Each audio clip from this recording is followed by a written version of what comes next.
स्वामी जी, आज के सत्संग की बानी पलटू साहिब जी की है। बानी बजी चहूँ जुगी सच्चो सच सुनाए। ये बानी चारों जुगों से चली आ रही है। ये बानी सतयुग में भी थी, त्रेता और द्वापर में भी थी, अभी भी है और आगे भी रहेगी। ये नहीं कि वह बानी पहले कुछ और थी या आगे जाकर कुछ और हो जाएगी। ना तो उस बानी के इतिहास का पता लगाया जा सकता है, ना उसका कोई समय मालूम किया जा सकता है, और ना ही उसकी कोई मियाद या अवधि निश्चित की जा सकती है। सबसे पहले वह बानी थी, सब कुछ उस बानी ने पैदा किया है, और जो कुछ हम आंखों से देख रहे हैं ये सब नष्ट और फना हो जाएगा, परंतु इसे पैदा करने वाली बानी कभी नष्ट नहीं होती। ये बानी ना पंजाबी में लिखी जा सकती है, ना हिंदी में, और ना किसी और भाषा में। हम दुनिया के जीव व्यर्थ ही अलग अलग भाषाओं के विवाद में फंसे हुए हैं। वह तो अलिखित कानून और अनबोली बानी है, और दिन रात हमारे अंतर में गूंज रही है। वह बानी हम सबका गुरु है। वह बानी कहाँ है? गुरु साहब खुद ही फरमाते हैं, अंतर जोत निरंतर बानी सच्चे साहिब स्यूं लिबलाई। हम सबके अंदर आंखों के पीछे तीसरे तिल में एक ज्योति जल रही है। उस ज्योति में से एक मीठी और सुरीली आवाज़ उठ रही है। जो मनुष्य अंतर में उस ज्योति के दर्शन करते हैं और उसमें से निकलने वाली आवाज़ को सुनते हैं, उनका दुनिया से मोह और प्यार निकल जाता है और परमात्मा से मोह और प्यार पैदा हो जाता है। हम गुरुमुख या सतगुरु के साथ इसलिए प्यार पैदा करते हैं कि उन्हें वापस जाकर उस बानी या शब्द या नाम में ही समा जाना है, और हम भी उनकी प्रीति और भक्ति में बंधे हुए उसी शब्द या नाम में हमेशा के लिए मिल जाएंगे। इसलिए पलटू साहब फरमाते हैं कि ऐसे मालिक के भक्तों और प्यारों की संगति में हमारा ख्याल मालिक की भक्ति, मालिक के प्यार की ओर जाता है। हमारे अंदर मालिक की भक्ति का शौक, उसका प्यार और विरह तथा उससे मिलने की तड़प पैदा होती है। ऐसे महात्माओं की संगति से हमें किस प्रकार फायदा उठा सकते हैं? पलटू साहब समझाते हैं कि नम्रता और दीनता के द्वारा ही हम असली फायदा उठा सकते हैं। ऐसे महात्मा दुनिया में ना तो कोई कौम बनाने के लिए आते हैं, ना कोई फौज भर्ती करने के लिए आते हैं, और ना वे दुनिया पर हुकूमत करने के लिए आते हैं, और ना उन्हें हमसे कुछ लेना है। हमें गर्ज है हम देह के बंधनों से छुटकारा पाकर मालिक से मिल जाए। जितनी हमारे मन में नम्रता होगी, प्रेम प्यार और विरह होगा, उतना ही हम उन मालिक के भक्तों और प्यारों की संगति से लाभ उठा सकेंगे। नम्रता और दीनता भी हम महात्माओं से ही सीख सकते हैं। गुरु नानक साहब की बानी पढ़कर देखें, उन्होंने कई जगह अपने आप को लाला गोला दास, यानी कहने का मतलब है दास बा गुलाम कहकर पुकारा है। कई बार स्वयं को दासों का दास कहा है, नीच कर्मा कहा है। कहूँ नानक हम नीच कर्मा, शरण पे की राखो शर्मा। आप फरमाते हैं कि हे परमात्मा, मैं नीच हूँ लेकिन तेरी शरण में आ गया हूँ, तो मुझे शरण में आए हुए की लाज रख ले। अगर ऐसे उच्च कोटि के महात्मा अपने लिए इतनी नम्रता और दीनता पूर्ण शब्दों का प्रयोग करते हैं, तो हमें अपने अंदर कितनी दीनता और नम्रता पैदा करनी चाहिए। हमें जरा सोच समझ कर देखना चाहिए कि हम देह में बैठकर अहंकार किस चीज का करते हैं, गुरूर किस चीज का करते हैं। अगर हमें अपने स्वास्थ्य का अहंकार है, तो क्या हमने अस्पतालों में जाकर कभी बीमारों की हालत नहीं देखी? 2 दिन बुखार चढ़ जाए तो मेंढक का सा मुंह निकल आता है। अपनी जवानी का अहंकार करते हैं, तो क्या हमें कभी किसी का बुढ़ापा नजर नहीं आया? क्या हमें कभी उस उम्र में नहीं पहुंचना है? हम धन दौलत का मान करते हैं, क्या हमने बड़े बड़े राजा महाराजाओं को, सेठों साहूकारों को सड़कों पर कंगालों की तरह ठोकरे खाते नहीं देखा? या हम हुकूमत का, सत्ता का अहंकार करते हैं, क्या हमने बड़े बड़े नेताओं को फांसी के तख्तों पर चढ़ते या गोलियों का शिकार बनते नहीं देखा? तो आखिर हम अहंकार किस चीज का करते हैं, गुरूर किस चीज का करते हैं? महात्मा उपदेश देते हैं कि हमें अपने मन में नम्रता और दीनता रखनी चाहिए। आजीजी के साथ अपने कर्मों का हिसाब देना चाहिए, ना कि मन में अभिमान और अहंकार रखकर परमात्मा को ही भूल जाना चाहिए। हमें तो दीनता के साथ उस परमात्मा की खोज करने की कोशिश करनी चाहिए। पलटू साहब इतिहास में से बड़ी सुंदर मिसालें देकर समझाते हैं कि माली के प्यारों और भक्तों की संगति से लोग किस तरह फायदा उठाते रहे हैं। केवल भक्ति प्यार साहिब भक्ति में राजी, तजा सकल भगवान लिया दासी सुत बाजी। आप फरमाते हैं कि कृष्ण जी महाराज दुर्योधन की नगरी में जाते हैं। दुर्योधन को इस बात का अभिमान और अहंकार था कि मैं राजा हूँ। कृष्ण जी मेरे महलों में आकर ठहरेंगे और मेरे यहाँ के अच्छे स्वादिष्ट पकवान खाएंगे। परंतु कृष्ण जी सीधे विदुर के घर गए, उसके घर की सूखी शाक और रोटी खाई, क्योंकि विदुर के अंतर में सच्चा प्रेम था, सच्चा प्यार था। आपको अभिमानी पुरुष से क्या लेना देना है। माली के भक्त और प्यारे तो हमेशा नम्रता, प्रेम और प्यार के बंधे होते हैं। जप तप नेम आचार करे बहुतेरा कोई, खाए शिवरी के बैर मुए सब ऋषि मुनि रोई। अब श्री रामचंद्र जी महाराज का उदाहरण देते हैं। जब आप वनवास में थे तब बहुत से तपस्वियों, ऋषियों, मुनियों को इस बात का अहंकार था कि भगवान हमारी कुटी में पधारेंगे। उनको देखकर गरीब शिवरी के मन में भी चाह और प्यार पैदा हुआ कि रामचंद्र जी उसकी कुटिया में पधारें। अब वह सोचती है कि अगर भगवान मेरी कुटिया में आ भी गए तो उन्हें खाने के लिए क्या भेंट करूंगी। गरीब जाति की थी, उसे पेड़ों पर से फल कौन तोड़ने देता। वह जंगल में जाती है, जो भी बैर उसे नीचे गिरे हुए मिलते हैं उन्हें इकट्ठा करके घर ले आती है। फिर ख्याल आता है कि अगर ये बैर खट्टे हुए तो भगवान को देने के योग्य नहीं होंगे, इसलिए वह एक एक बैर को चखती है। जो खट्टे हैं उन्हें फेंक देती है, जो मीठे हैं उन्हें संभाल कर रखती जाती है। परंतु रामचंद्र जी के प्रेम में इतनी लीन हुई बैठी है कि भूल जाती है कि चखने से बैर जूठे हो गए हैं। पलटू साहब कहते हैं कि रामचंद्र जी महाराज सीधे उस गरीब बिलनी शिवरी की झोंपड़ी में गए और उसके जूठे बैर खाए, क्योंकि उसके मन में सच्चा प्रेम था, सच्चा प्यार था। किया युधिष्ठिर यज्ञ बटोरा सकल समाजा, मर्दा सबका मान सुपच बिन घंटना बाजा। आप पलटू साहब फरमाते हैं कि जब महाभारत का युद्ध खत्म हुआ तो पांडवों ने अश्वमेध यज्ञ रचाया। कृष्ण जी महाराज ने फरमाया कि तुम्हारा यज्ञ तब संपूर्ण होगा जबकि आकाश में घंटा बजेगा। राजा महाराजा थे, धन दौलत की कोई कमी ना थी।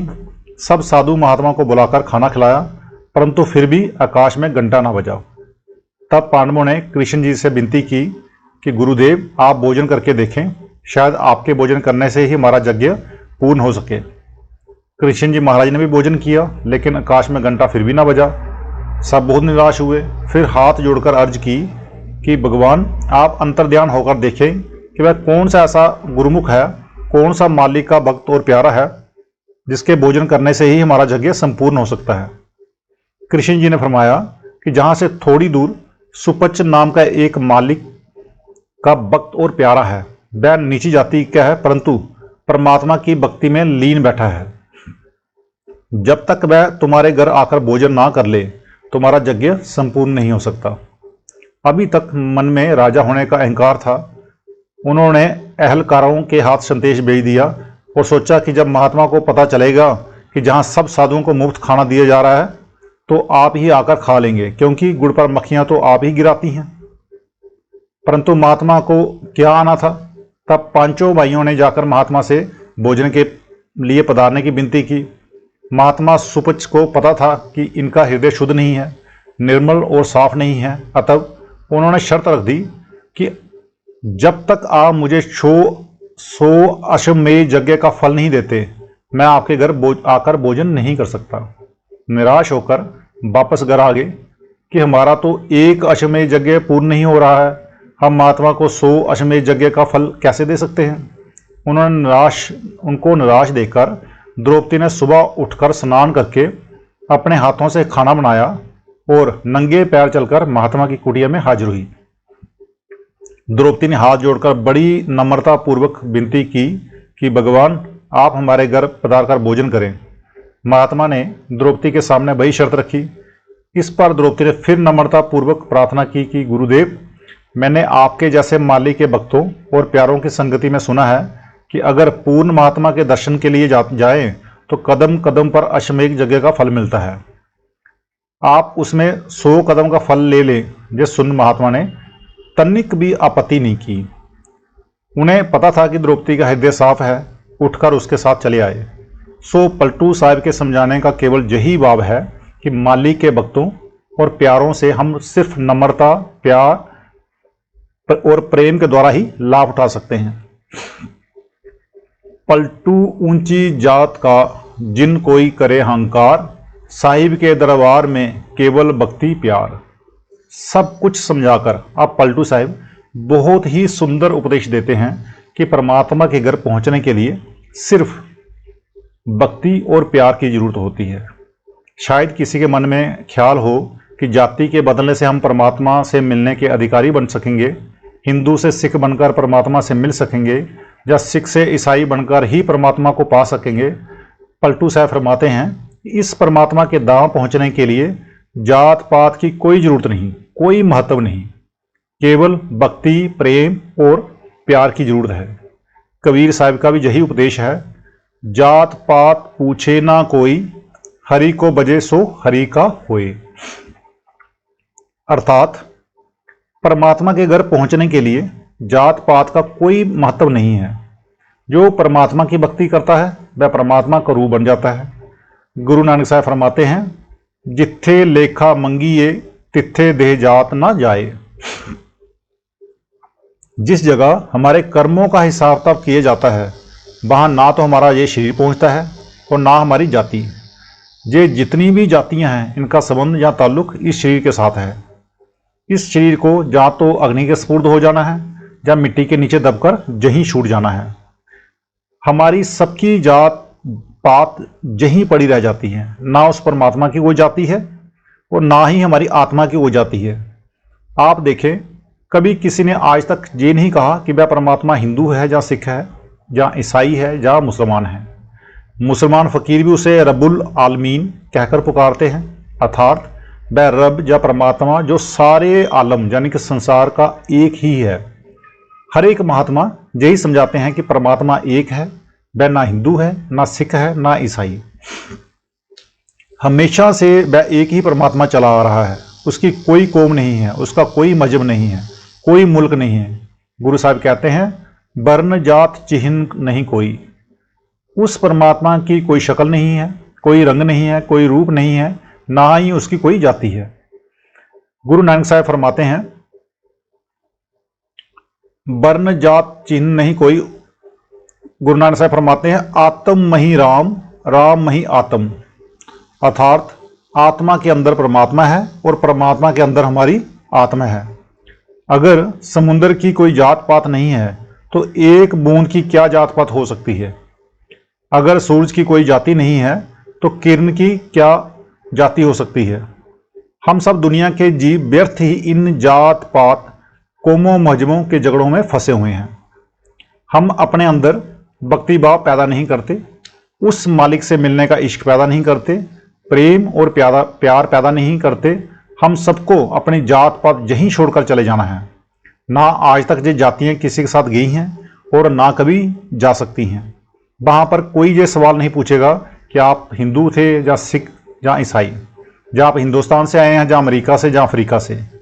वहाँ हमारे कर्म देखे जाएंगे, हमारे अमल देखे जाएंगे, हमारा भक्ति भाव देखा जाएगा। प्रसिद्ध मुसलमान फकीर बुल्ले शाह भी यही कहते हैं, अमला उत्ते होन निवेड़े खड़ी रहन गियां जाता। जो अपने अमलों और कर्मों की ओर ध्यान देते हैं उन्हीं का निवेड़ा होता है, उन्हीं का हिसाब किताब खत्म किया जाता है। जिन्हें अपनी जात पात का अहंकार है उन्हें वहां कोई भी नहीं पूछता। इसलिए पलटू साहब फरमाते हैं, पलटू ऊंची जात का जन कोई करे अहंकार, साहिब के दरबार में केवल भक्ति प्यार। कहीं किसी के मन में ये ख्याल ना हो कि मैंने ऊंची जाति में जन्म लिया है इसलिए मैं ही परमात्मा से मिलने का हक रखता हूँ। जब मैं नीची जाति में जन्म ले बैठा हूँ, मैं कभी परमात्मा की भक्ति ही नहीं कर सकता। पलटू साहब समझाते हैं, ये ऊंच नीच का विचार ही आप अपने मन से निकाल दें। परमात्मा के घर पहुंचने के लिए तो सिर्फ भक्ति की आवश्यकता है, केवल प्यार की आवश्यकता है। गुरु नानक साहब ने तो जात पात का जहां तक खंडन किया, बिन नाम में सब नीच जात है, बिष्टा के कीड़े होए, कि जो शब्द और नाम की कमाई नहीं करते उनसे ज़्यादा नीची जाति वाला कौन हो सकता है, क्योंकि वे मौत के बाद जाकर गंदगी के कीड़े बनते हैं। किनकी जाति ऊंची है? जिन नाम हृदय सो ऊंचो ऊंचा, सच्चे आप समावनिया। जिनके अंतर में वह नाम बस जाता है, जो उठते बैठते चलते फिरते शब्द और नाम की कमाई में लगे रहते हैं, वे ऊंचे हैं। उन्हें वापस जाकर उस परमात्मा में समा जाना है। इसी प्रकार कबीर साहब फरमाते हैं, कामी क्रोधी लालची इनसे भक्ति न होए, भक्ति करे कोई सूरमा जात वर्ण कुल खोए।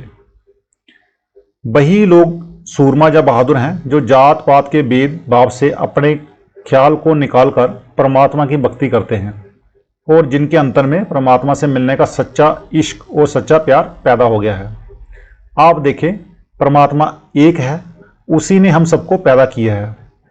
अच्छी तरह एक दूसरे को गौर से देखें। हर एक मनुष्य के नाक, मुंह, कान वगैरह हैं।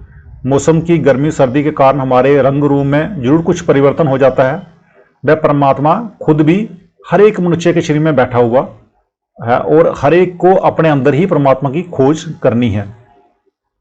अगर फिर भी कोई किसी से नफरत करता है तो वह परमात्मा से नफरत करता है।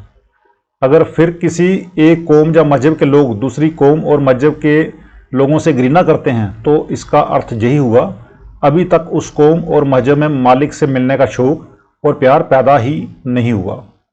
जिनका परमात्मा के साथ प्यार होता है, वे परमात्मा की खलकत या उसके पैदा किए प्राणियों के साथ भी प्यार करते हैं। इन मजहबों का उद्देश्य हमारे अंदर भक्ति भाव उत्पन्न करना है, मालिक से मिलने का इश्क और प्यार पैदा करना है। इनका काम एक दूसरे के प्रति नफरत पैदा करना नहीं है। यही नहीं कि एक मजहब के लोग दूसरे को देख भी ना सकें और एक दूसरे के गले काटने की योजना बनाएं। ये कोई भक्ति करने का तरीका नहीं है। अगर हम किसी को मारते हैं तो इसका अर्थ हुआ कि हम परमात्मा को मारते हैं। हर एक के अंदर वह परमात्मा बैठा है, हम बुरा किसे कह सकते हैं? इसलिए सब महात्मा हमें यही उपदेश देते हैं कि व्यर्थ ही छोटे छोटे दायरों में ना फंसो, जात पात के व्यर्थ के भेदभाव में ना उलझो, अपने अंदर मालिक की भक्ति का सच्चा इश्क पैदा करो, सच्चा प्रेम और प्यार उत्पन्न करो। ये जातियां हमें परमात्मा से नहीं मिलाएंगी, बल्कि इसकी भक्ति और प्यार, उसका सच्चा इश्क और प्रेम ही हमें वापस ले जाकर परमात्मा से मिलाएगा। तो आज का सत्संग इतना ही, मिलते हैं कल के सत्संग में। तब राधा स्वामी जी।